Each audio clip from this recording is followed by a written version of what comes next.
Hello friends, welcome to English short class. ഇന്നത്തെ ക്ലാസ്സിൽ Hindu news പേപ്പറിലെ എഡിറ്റോറിയലാണ് വായിക്കുന്നത്. Ready, 1, 2, 3 start. A necessary reversion. The changes in vaccine policy should help improve India's response to the pandemic. The center has announced a much needed course correction in India's vaccination policy, with Prime Minister Narendra Modi taking the podium to announce that the month-old decision to leave states to procure vaccines on their own for their 18 to 44 population would be ending in 2 weeks. States were allowed to procure 25% of the vaccines manufactured and the center 50%, a policy that the Supreme Court termed irrational and arbitrary. The court's comments have had a salutary effect. From June 21, the center will be procuring 75% and states will no longer have to pay vaccine companies for the same.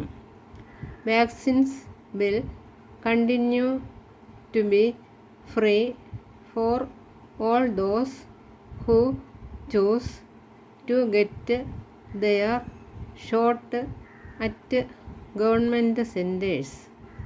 The 25% vaccines that were allotted to private hospitals will continue to, though the service charges that they charge will be kept at 150 rupees.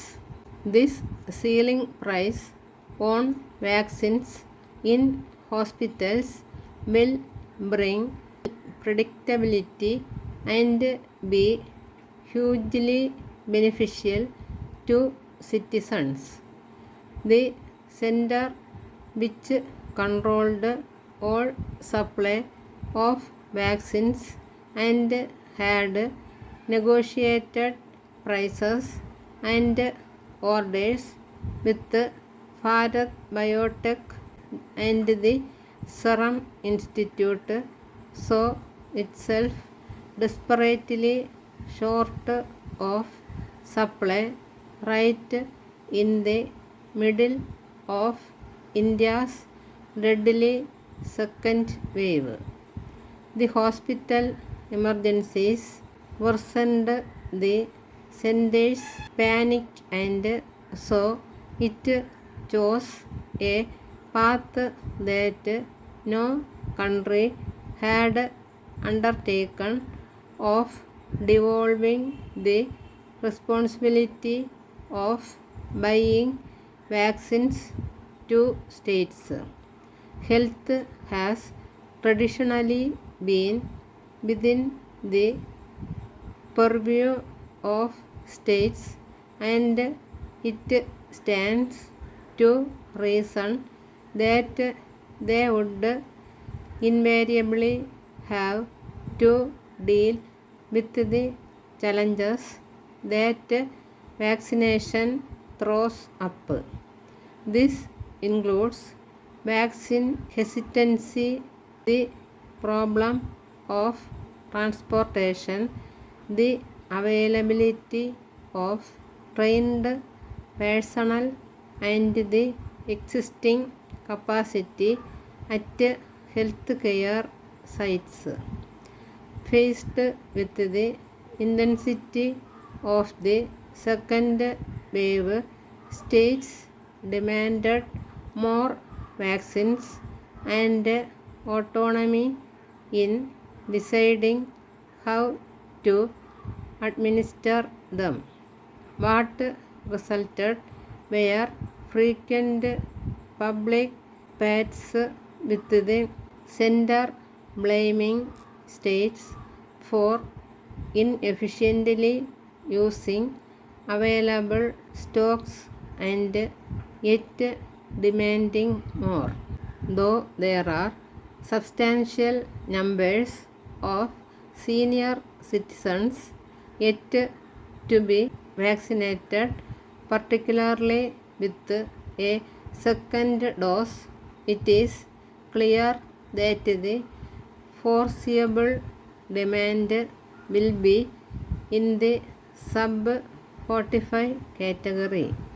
The government appears more confident of getting a steady stream of supply from Bharat Biotech and the Serum Institute, and in a bold move has ordered 30 crore doses of an untested vaccine from the Hyderabad-based Biological E. Assuming that a third wave is not in the vicinity, these changes in total could be the beginning of a smoother, more efficient vaccine rollout. Mr. Modi's announcement was preceded by a truculent defense of himself and his government and passing on blame to a variety of actors, including governments before 2014, for India's very real shortcomings on vaccination. However, the path to positive change is often meandering, and surviving the pandemic and being wiser from mistakes must be the spirit in which these policy changes are adopted.